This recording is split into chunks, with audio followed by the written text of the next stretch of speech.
Shri P Mammikutty, ബഹുമാനപ്പെട്ട മുഖ്യമന്ത്രി. Sir, Palakkad ജില്ലയിലെ തന്നെ ഒരു നാലാമത്തെ നഗരമായി പരിവർത്തനം വന്നുകൊണ്ടിരിക്കുന്ന സ്ഥലമാണ് ചെർപ്പളശ്ശേരി. ധാരാളം വിദ്യാലയങ്ങൾ, ആശുപത്രികൾ, അതുപോലെ തന്നെ പെട്രോൾ പമ്പുകൾ, ഗ്യാസ് ഏജൻസികൾ, അങ്ങനെയുള്ള ഒട്ടേറെ സ്ഥാപനങ്ങൾ പ്രവർത്തിക്കുക. കടകമ്പോളങ്ങളുമുണ്ട്. ആയിരക്കണക്കായ മനുഷ്യർ ദിവസം തോറും വന്നുപോയിക്കൊണ്ടിരിക്കുന്ന ഈ ചെർപ്പളശ്ശേരിയിൽ കഴിഞ്ഞ ഒരു വർഷക്കാലത്തിനിടക്ക് തന്നെ 49ഓളം വരുന്ന കേസുകൾ റിപ്പോർട്ട് ചെയ്യപ്പെടുകയുണ്ടായി. തീപിടുത്തവുമായി ബന്ധപ്പെട്ടുകൊണ്ടും പുഴയിൽ ജീവഹാനി സംഭവിച്ചതുമായി ബന്ധപ്പെട്ടുകൊണ്ടുള്ള കേസുകളാണ് റിപ്പോർട്ട് ചെയ്തത്. അത്തരം സന്ദർഭങ്ങളിലൊക്കെ തന്നെ ഒന്നുകിൽ കോങ്ങാട്, അതല്ലെങ്കിൽ പെരിന്തൽമണ്ണ, ഷൊർണൂർ എന്നീ ഭാഗങ്ങളിൽ നിന്നുള്ള ഫയർഫോഴ്സ് യൂണിറ്റ് വരാറുണ്ട്.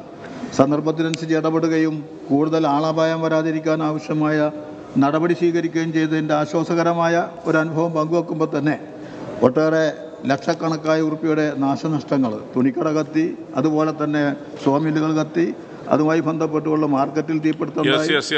അപ്പോൾ ഇത്തരം സന്ദർഭങ്ങളിൽ കിലോമീറ്ററുകൾ ദൂരം താണ്ടിയിട്ട് വരേണ്ട ഒരവസ്ഥ അവിടെയുണ്ട്.